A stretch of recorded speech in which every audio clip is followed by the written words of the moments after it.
Assalamualaikum warahmatullahi wabarakatuh. Kita berjumpa lagi bersama saya Dwini Sari Tri Utami dengan NIM 501332512 dalam diskusi 3 MPDR 5302 Studi Komparatif Pendidikan Dasar di berbagai negara. Dalam diskusi ketiga ini kami diberi materi tentang perbedaan dan perbandingan serta manfaat pendidikan formal dan informal. Setelah mempelajari materi, kami dihadapkan dengan dua pertanyaan. Yang pertama yaitu dalam konteks pendidikan dasar di Indonesia, bagaimana perbandingan antara manfaat dan tantangan dari pendidikan formal dan informal?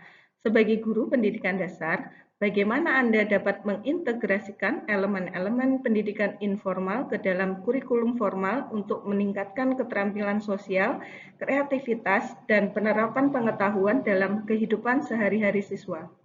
Jawaban saya, analisis perbandingan manfaat dan tantangan pendidikan formal dan informal. Dalam konteks pendidikan dasar di Indonesia, saya melihat pendidikan formal di sekolah memang memberikan dasar pengetahuan yang terstruktur dan berjenjang. Anak-anak belajar membaca, berhitung, dan berinteraksi secara sosial sesuai kurikulum. Namun, di daerah pedesaan seperti tempat saya mengajar di SDN Padangan 1, Kecamatan Kayan Kidul, tantangan nyata masih sering kami hadapi, seperti sarana belajar yang terbatas, jaringan internet yang belum stabil, serta sebagian siswa yang harus membantu orang tua di rumah ataupun di sawah. Kondisi ini membuat pembelajaran kadang tidak berjalan maksimal dan guru perlu berinovasi agar materi tetap bisa dipahami dengan baik. Sementara itu, pendidikan informal yang terjadi di lingkungan keluarga dan masyarakat memiliki keunggulan dalam menanamkan nilai moral dan tanggung jawab serta gotong royong, karena anak belajar langsung dari pengalaman hidup. Namun, tidak semua orang tua mampu mendampingi anak secara optimal. Banyak dari mereka yang sibuk bekerja di ladang atau belum terbiasa memberikan bimbingan belajar di rumah.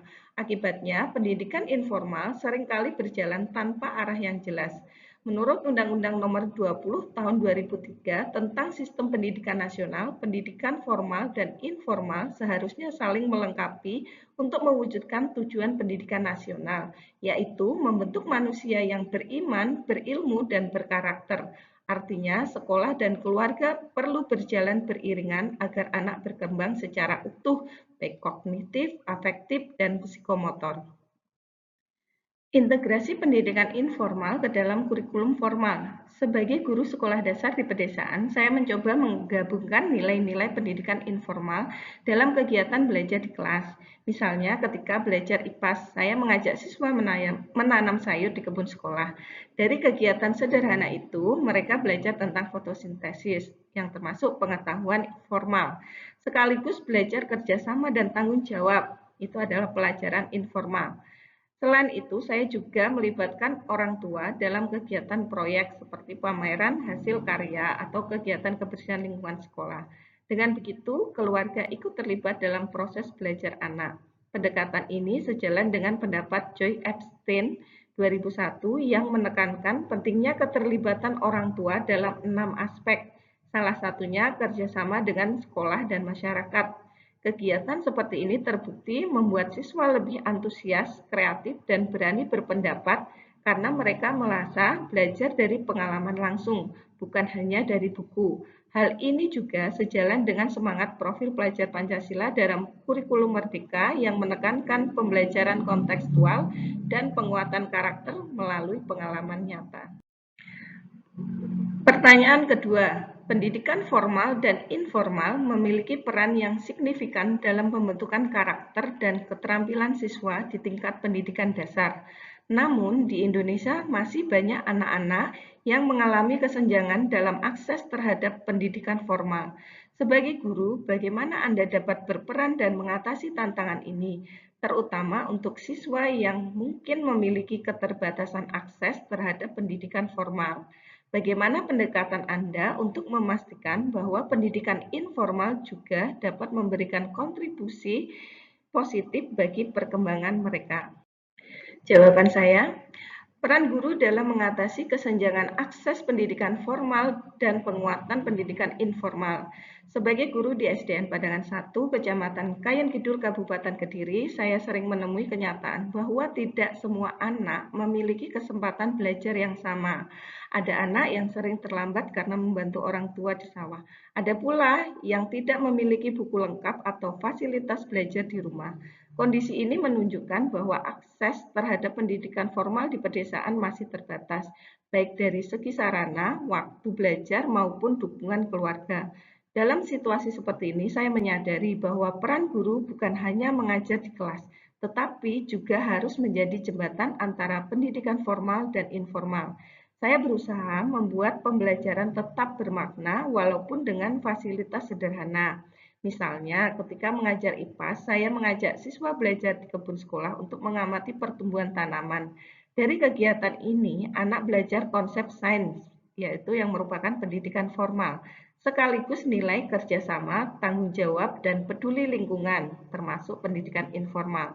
Pendekatan ini sejalan dengan teori kontekstual teaching dan learning dari Johnson 2014 yang menekankan pentingnya menghubungkan pelajaran dengan pengalaman nyata agar siswa lebih mudah memahami dan mengaplikasikannya. Selain itu, saya juga menjalin komunikasi yang lebih dekat dengan orang tua siswa. Saya memahami bahwa banyak orang tua di desa sibuk bekerja di ladang atau sawah, sehingga waktu untuk mendampingi anak terbatas. Namun, saya tetap mengajak mereka untuk memberikan dukungan sederhana di rumah, seperti menanyakan kegiatan belajar anak atau memberi semangat ketika anak mengerjakan tugas. Hal ini sesuai dengan pandangan Joyce Epstein 2001 tentang pentingnya keterlibatan orang tua dalam pendidikan anak, baik melalui komunikasi pendampingan belajar maupun kerjasama dengan sekolah. Untuk mengoptimalkan pendidikan informal, saya juga melibatkan masyarakat sekitar dalam kegiatan sekolah, misalnya berbagi pengalaman menjaga kebersihan sungai atau cara bercocok tanam yang ramah lingkungan. Dengan cara ini, siswa melihat bahwa belajar tidak hanya dari buku, tetapi juga dari kehidupan nyata di sekitar mereka. Pendekatan ini memperkuat nilai-nilai karakter seperti gotong royong, tanggung jawab sosial, dan cinta lingkungan yang sangat penting di tingkat sekolah. Kesimpulannya, pendidikan formal dan informal memiliki peran saling melengkapi dalam membentuk karakter dan kecerdasan siswa. Pendidikan formal memberikan struktur dan arah belajar, sementara pendidikan informal menanamkan nilai, makna, dan pengalaman hidup nyata. Di daerah pedesaan, tantangan keterbatasan justru menjadi peluang untuk menumbuhkan kreativitas dan kebersamaan. Guru berperan penting sebagai penghubung antara sekolah, keluarga, dan masyarakat agar pembelajaran menjadi bermakna dan sejalan dengan tujuan pendidikan nasional dalam Undang-Undang Nomor 20 Tahun 2003, yaitu membentuk manusia yang beriman, berilmu, berakhlak mulia, mandiri, serta bertanggung jawab. Sinergi ketiga lingkungan ini menjadi kunci terwujudnya pendidikan yang berkarakter berorientasi pada kehidupan nyata. Sekian dari saya, terima kasih. Wassalamualaikum warahmatullahi wabarakatuh.